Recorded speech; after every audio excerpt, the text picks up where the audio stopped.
Pensa Brasil, com Rodrigo Aidar. Nós acabamos de ouvir aqui o João Pedro Mello, dizendo que nos requerimentos de hoje da CPI foi aprovada ali a quebra de sigilo do empresário Carlos Wizard, mas esse está longe de ser um ponto pacífico dentro da CPI e, mais do que isso, dentro das decisões do Supremo, porque uma hora a gente tem autorização para quebra de sigilo, numa outra hora, dependendo de com quem cai esse tipo de pedido, a gente acaba não tendo concessão para isso, e é sobre este tema, sobre essas decisões que acabam destoando dentro da corte, que o Rodrigo Aidar fala conosco hoje. Boa tarde, Aidar. Boa tarde, Ellen. Boa tarde, Pablo. Boa tarde aos nossos queridos e às nossas queridas ouvintes. Bom, Ellen, Pablo, como a gente esperava, a CPI bateu com força no Supremo Tribunal Federal, Na semana passada, a comissão determinou a quebra de sigilo de 18 pessoas e quase todas foram ao Supremo Tribunal Federal contestar essa quebra de sigilo. Parece que há 14 ou 15 pedidos, mandados de segurança de alvos da quebra de sigilo ao Supremo Tribunal Federal. Aí a gente começou a assistir, desde sábado, algo que não é bom para ninguém. Não é bom para a CPI, não é bom para o Supremo Tribunal Federal, não é bom nem para as pessoas que recorrem ao Supremo, que é um caráter lotérico que muitas vezes tem a justiça. O que eu quero dizer com caráter lotérico? Se o meu pedido cair com o ministro X, eu ganho. Se o meu pedido cair com o ministro Y, eu perco. Isso é muito ruim. Não é bom, não é bom. Não é bom, é ótimo, Não é bom que haja decisões desencontradas no Supremo Tribunal Federal sobre nada, menos ainda sobre uma coisa importante como essa, que são os critérios corretos para a quebra de sigilo. Porque se tem uma coisa que mina a credibilidade da justiça, gente, é esse caráter lotérico. Por isso que é importante que o Supremo decida esse tema por meio do plenário, diga por meio dos 11 ministros da Corte quais são as balizas, quais são as hipóteses e o que objetivamente é necessário para que uma CPI possa determinar a quebra de sigilo. Porque, o que a gente tem hoje? Qual o quadro?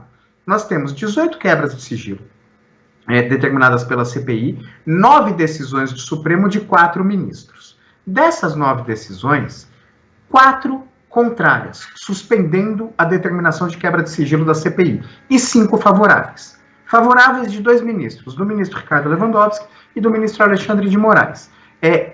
Os dois analisaram 5 pedidos da CPI.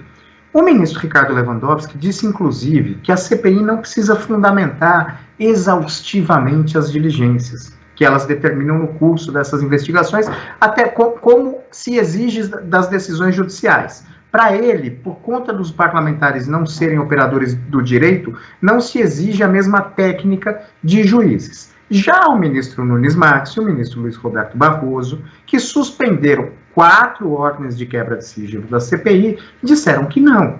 Disseram que é preciso, sim, justificar. O ministro Barroso, eu até fiz uma colinha aqui, porque ninguém é de ferro, disse que a CPI, para quebrar o sigilo, tem que se ater especificamente a 3 pontos. Primeiro, precisa individualizar as condutas que vão ser apuradas de cada um dos alvos da quebra de sigilo e apresentar indícios de que essas pessoas investigadas possam ter cometido irregularidades e quais irregularidades são essas. E, além disso, dizer por que essas medidas de quebra de sigilo são úteis. Já para o ministro Ricardo Lewandowski e para o ministro Alexandre de Moraes, não é preciso se estender tanto sobre essa fundamentação. Basta colocar indícios leves e motivos não tão fundamentados sobre por que se pede a quebra de sigilo.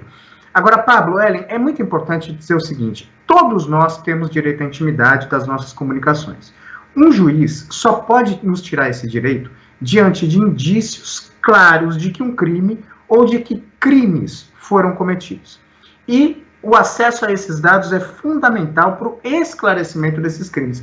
E fundamental, é preciso que o juiz diga, há indícios de que foram cometidos o crime XYZ, e sem a quebra de sigilo a gente não consegue chegar a isso. Então a gente quer a quebra de sigilo telefônico, telemático, sigilo bancário e fiscal, dependendo do crime a ser investigado, o tipo de quebra de sigilo.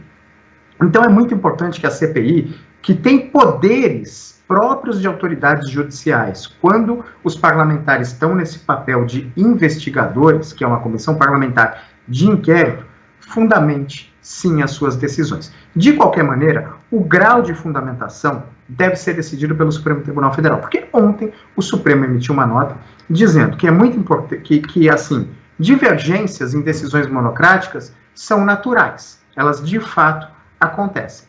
Mas, quando isso acontece, se o Supremo, provocado por um recurso, pode levar essas divergências ao plenário e falar a uma só voz.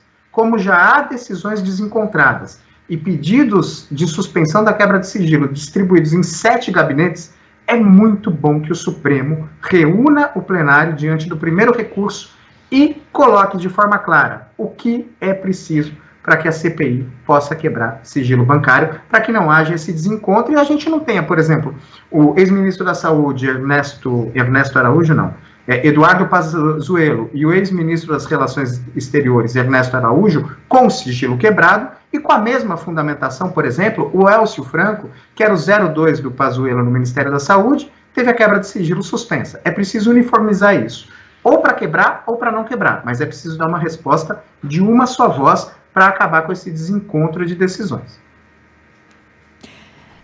Tá certo, Rodrigo Aidar, que vem falando conosco por aqui. A gente tem uma nova conversa, um novo encontro com você para ficar de olho não só na CPI, mas em todas as decisões aí que acabam desembarcando no STF também. Aidar volta a falar conosco na sexta-feira. Até lá, Aidar. Até lá, Ellen. Pablo, um abração aí para os ouvintes. Um abração. Valeu, querido. Beijo grande.